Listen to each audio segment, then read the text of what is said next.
فانزاتي الحلوين، ازيكم عاملين ايه؟ يا رب تكونوا بخير. النهارده جايلكم بجزء جديد من حكايه ليلى، ودول جزء من كومنتاتكم الجميله اللي بتجيلي. بفكر ابقى انزل لكم منشور قبل كل جزء فيه مشهد من حلقه جديده. قولولي ايه رايكم في الفكره دي في الكومنتات. قبل ما ندخل في الجزء الجديد ما تنسوش تصلوا على النبي.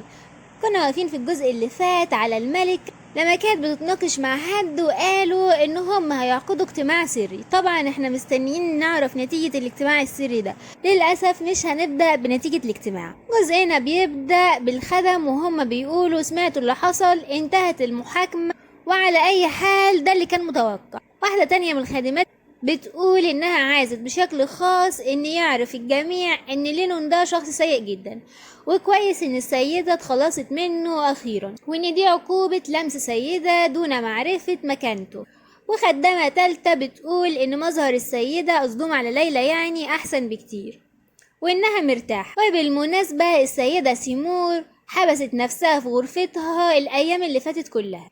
يبدو من الموضوع انها ما بتقدرش تتحمل السيدة ليلى، بيتساءلوا اذا كانت اتصابت بالجنون ولا ايه، وبيقولوا ما نعرفش ايه اللي هيحصل. فجأة بتنقل بينا المشهد لخدم وهما بينقلوا اكل. بيكون الدوق فالنتينو واقف وبيتفرج، وبيقول الجو هنا مختلف عن اخر مرة شفت فيها الوضع. وبيقول سواء بسبب وجود أو عدم وجود الذكريات دي أرسلت سيدة الإمدادات على مدى عامين من غير ما تفشل. وبيقول سيو إزاي أقدر أقول كده، بس المكان ده حاسس إن هو كده مليء بالحياة، مختلف يعني عن ما كنت بشوفه. بتيجي خادمة وبتقوله سيدي احنا انتهينا من تنظيم جميع المستلزمات. بيبص لها سيو بيقول لها انتي سيرينا؟ بتقوله ايوه ده حقيقي. بتقوله ان هي فعلا بتقدر اللي هو عمله لها حتى لما ده ما كانش ضروري.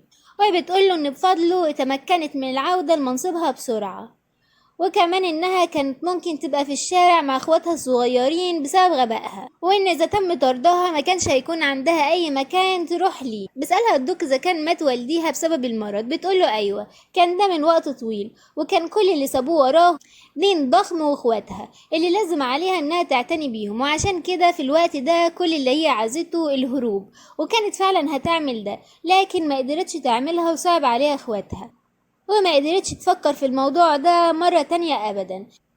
وعشان السيدة اللي ساعدتها كتير قصدها ليلى يعني، قررت انها توقف عن الندم عن الحياة دي وتغير طريقة تفكيرها في الأشياء. فجأة بيجي حد وبيقول الدوق فالنتينو، وبيبصوا الناس عليه وبيقولوا له يا صاحب السعادة شكرا جدا على اللي عملته في المرة اللي فاتت كمان، وان هم قدروا ان هم يعيشوا من غير جوع زي ما كانوا عايشين في الماضي بفضل مساعدته. وحد تاني بيقول بفضل البذور اللي ارسلتها تمكنا من زراعة اشياء كتيرة جدا. تيجي خادمة بتكون عارفة سيرينا وبتقول لها ان هي اجت مع السيد المحترم المرة دي عشان تشوفهم. بتقول لها انها اجت للمساعدة بس في توزيع الامدادات، يعني زي ما بتعمل مع السيدة قصدها ليلى. هنا بيكون مصدوم سيو. بتقول ان السيدة بتيجي شخصيا لتوزيع الامدادات برفقة عدد قليل جدا من الخادمات اللي بيعرفوا اللي هي بتعمله، وان في كتير من الاحيان هما الاتنين بس اللي بيجوا. بيكون سيو بيبص على الناس وسعادتها ومدى رضاهم. بتنقل بينا المشهد لسيو هو قاعد يكتب كده وبيفتكر برضو الناس، وبيفتكر كمان ليلى وهي بتقول ان هي شخص مش كويس ابدا لما كانوا تحت الشدة يعني. بيقول حتى لو كان عندي ذكرياتي انا ما بعتقدش ان انا لاحظت ازاي فعلا ليلى بتبدو. كل اللي عليا دلوقتي اعمله هو محاولة فهمها. وبيقول انا عارف بشكل غامض اني من دلوقتي ما اقدرش اعطيها فعلا اللي هي عاوزاه، بغض النظر عن اذا كنت انا فعلا بحبها او لا، او اذا كنت غلطان بسبب هويتي المشوشة. فانا وما بيقولش هو قصده ايه ولا هيتراجع عن ايه. وبنقل بينا المشهد لليلى وهي بتفتكره لما كان بيدافع عنها، وبتقول ان حالته وقتها كانت غريبة جدا، لكن هي ما تقدرش تسأله بشكل مباشر عن السبب. بتقول ان الشيء الجيد الوحيد هو انها مش هتعاني بسبب لينون بعد دلوقتي. وبتقول ليلى لو اتطلقت من سي ورجعت لقلعة ايفريت اوين مش هيسيبني لوحدي ابدا. الشيء الوحيد اللي هيفضل ليا هو الهروب في منتصف الليل زي ما اقترحت شارلوت بالظبط. وبتقول ان انا اعتقدت ان الوقت حان عشان اهدى شوية. وبتفتكر كلام سيو لما قال لها من فضلك اعطيني فرصة. وبتقول بجد هو عاوز مني اعمل ايه دلوقتي؟ فجأة بيجي عليها شخص. بتقول ليلى ايه ده الدوك؟ وبتقول له ان هم قالوا لي انك كنت بتدور عليا. بيقول لها اسف الوقت اتأخر كتير. بتقول له كل شيء على ما يرام مش كده؟ بيقول لها ايوه. بيقول لها ان هو كان بينظر في احوال الدقية في فترة ما بعد الظهر يعني، وبيقول لها ان هي كانت مختلفة عن المدينة اللي زرتها في المرة الاخيرة. وبيقول لها انها شخص جيد، ده اللي الناس قالوا عموما. بتفكر ليلى وبتكون مش عارفة تقول ايه. بيقرب منها الدق وبيقول لها انا فضلت افكر في الموضوع ده، انا معرفش اذا كنتي انت الشخص اللي انا بحبه بشدة او اذا كنت بحب الشخص اللي تخيلته في ذهني. هو بيقول لها ان هو فكر في الموضوع كتير جدا، لكن هو ما يقدرش يتوصل الا لنتيجة واحدة بس. هو بيقول لها ليلى على الرغم من اني طلبت منك ان انتي تثقي فيا عدة مرات، لكن ده هيكون صعب عليكي اكيد. بعد كل شيء كنت انا ومش شخص تاني اللي بعد عنك. وبيقول لها اذا كانت في اشياء ما لاحظتهاش لسه انا عاوز اعرف عنها دلوقتي، واكتر من كل ده انا عاوز افهمك اكتر. وبيفتكر كلام اخوه هو بيقول له سيو عشان تفهم الناس التانية لازم تكون شخص قادر على فهم وقبول الآخرين، وإذا كنت عاوز تفهمهم هما كمان هيكونوا عاوزين يتعرفوا عليك أكتر بشوية. بيقوله سيو وقتها أنت بتتكلم عن أهل الدوقية. بيقول أخوه إن هو مش قصده بس عن شعب الدوقية، لكن العيلة كمان، وحتى شخص تاني ذو قيمة ممكن يظهر في حياتك يوم ما. بيقوله سيو وقتها إن اللي بيهمني هو والدي وأخويا الكبير. بيخبطوا اخوه على راسه بيقوله انت ما تعرفش اي حاجة، لكن ما تقدرش تحتفظ بكل شيء داخلك. وبيقوله اتأكد من العثور عن المزيد من الاشخاص اللي يمكنك انك تثق فيهم وخليهم جنبك دايما.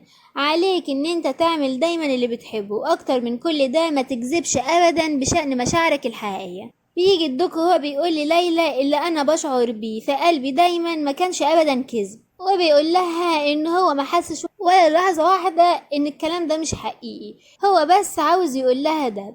بتنقل بينا المشهد لليلى وهي قاعدة وبتفكر في كلام الدوق، وبتفتكر انه قال لها وقتها اذا جاء اليوم اللي بيسمح فيه قلبك بده انا عاوزك بس انك تقوليلي باجابتك. بتقول ليلى انا ما كنتش عاوزة اقدم وعد زي ده، حتى لو كانت مشاعر سي وصادقة مش من الواضح اذا كان ممكن تأجيل الطلاق او لا. وبتقول من المؤكد ان اوين مش هيقعد ساكت. وبتقول انا متأكدة من ان هو هيخطط للقيام بشيء مختلف غير ده، وده الانسة سيمور مش هتقبل ده بصمت. تتعصب ليلى وبتقول ليه دايما بستمر بالتفكير في عدم الطلاق من سيو. بتقول قلبي اتخذ قراره بالفعل، عشان كده لازم اعطيه اجابة مقنعة حتى لو حسيت باني محاصرة، ولكن يبدو ان الجواب مش هيجي ابدا. وبكده حصل بعض الاشياء غير المتوقعة. هو حصل صدع كبير جدا وظهر منه وحوش فتحت العديد من الشقوق في نفس الوقت مرة تانية، وعشان ينهوا المشكلة دي سيو اضطر ان هو يمشي من المنطقة بسرعة بصفته سيد المنطقة يعني. وبتقول ليلى كان فيه هناك عشرات من الشقوق ومش شق واحد، عشان كده لازم عليه ان هو يختفي لفترة طويلة.